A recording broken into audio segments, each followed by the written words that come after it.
سیام سے ایک دن قبل اور عید کے دن ہم ایک جیسے ہوتے ہیں. جہاں ہم رمضان سے ایک دن پہلے کھڑے تھے، عید کے دن بھی ہم وہیں کھڑے ہوتے ہیں. تو پھر ایک مہینہ اتنی طویل محنت کی اور مشقت اٹھائی، بھوک اور پیاس کاٹی، تو پھر کیا فائدہ ہوا؟ آپ ایک ڈاکٹر کے پاس جاتے ہیں اور اس سے دوائی لیتے ہیں اور مہینہ بعد اس کو استعمال کرتے ہیں، اور مہینے کے بعد آپ ٹیسٹ کرواتے ہیں تو جہاں تھی بیماری وہاں کی وہاں رہی.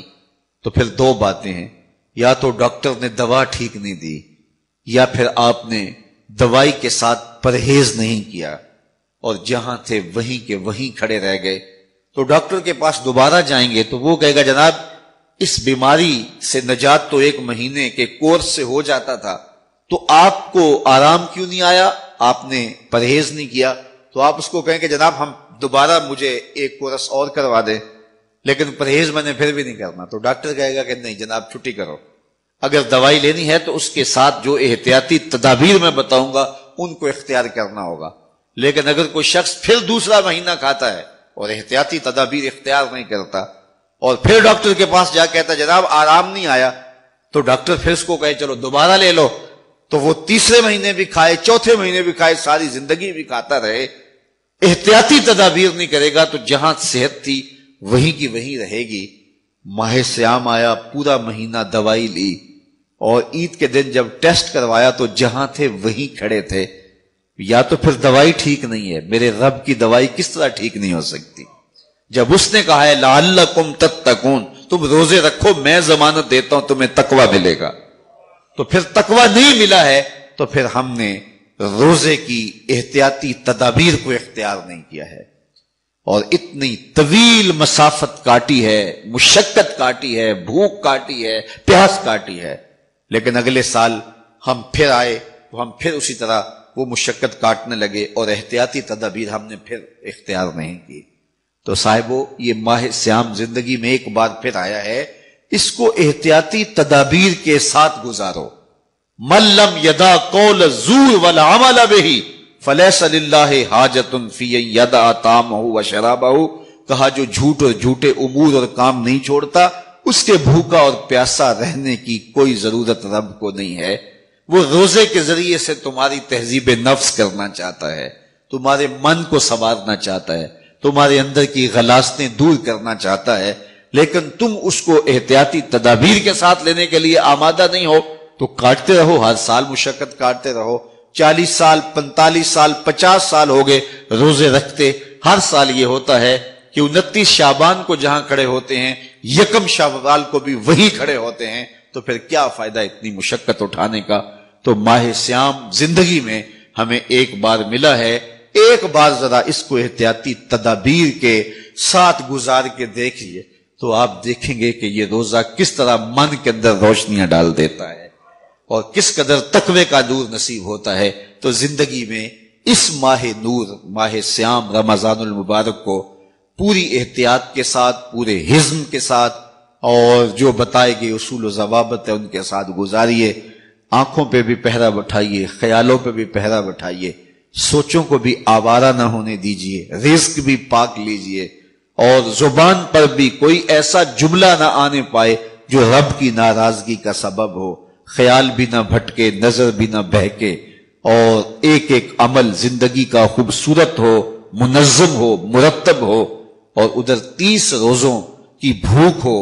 اور پھر نتیجہ کیا ہوگا؟ میرے رب نے وعدہ دیا ہے لعلکم تتقون، تمہیں تقوی کا نور نصیب ہو جائے گا. تمہاری زندگی ایک عجیب کیفیت میں ڈھل جائے گی اگر تم روزے کو اس کی حقیقت کے ساتھ گزارو گے. میں نے زندگی میں پہلی مرتبہ جب یہ حدیث پڑھی تھی، یہ حدیث جو میں آج آپ کو سنانے لگا ہوں، تو دیر تک میرے اوپر ایک عجیب کیفیت طاری رہی تھی. ایک یہ حدیث اور ایک قرآن مجید کی آیت نبئ عبادی انی انا الغفور الرحیم. وہ اعتکاف کے دن تھے کہ تلاوت کرتے کرتے میں جب یہاں پہنچا تو اس آیت کا ترجمہ یہ ہے کہ میرے بندوں کو بتا دیجئے کہ میں غفور بھی ہوں، میں رحیم بھی ہوں. تو پتہ نہیں میرے اوپر کیا کیفیت وارد ہو گئی، اس آیت کا کوئی ایسا نورانی عکس پڑا تو میں قرآن مجید لے کے ایک ایک حجرہ اعتکاف میں جاتا تھا اور عجیب آنکھوں میں آنسو اور بدن پہ ایک راشے کی سی کیفیت، اور ایک کو کہتا تھا یہ تمہارے رب کا قرآن ہے، کہ اللہ فرماتا ہے بتا دو بندوں کو کہ میں غفور بھی ہوں، میں رحیم بھی ہوں۔ تو وہ ایک کیفیت پیدا ہوئی تھی۔ بہرحال بعد میں بھی بارہا اس کی تلاوت ہوئی، اس کا آز تو ملتا ہے، لیکن وہ ایک لمحہ ہوتا ہے، وہ ایک بجلی ہوتی ہے، گونجتی ہے اور گزر جاتی ہے۔ اسی طرح یہ پہلی مرتبہ جب یہ حدیث میں نے پڑھی تھی تو اس وقت میرے اوپر ایک کیفیت طاری ہوئی تھی۔ تو آج میرے مضمون میں یہ حدیث دوبارہ آ گئی اور میں یہ بارہا اپنے سامعین کو سنا چکا ہوں، اور یہ ایک ایسی واردات تھی اچانک جو صحابہ کے اوپر ہوئی، ان کی قلبی واردات، کہ صحابہ کھڑے تھے، حضور اچانک تشریف لائے اور فرماتے ہیں کہ کیا تم اس بات کی گواہی نہیں دیتے کہ اللہ کے علاوہ کوئی معبود نہیں اور میں اس کا رسول ہوں؟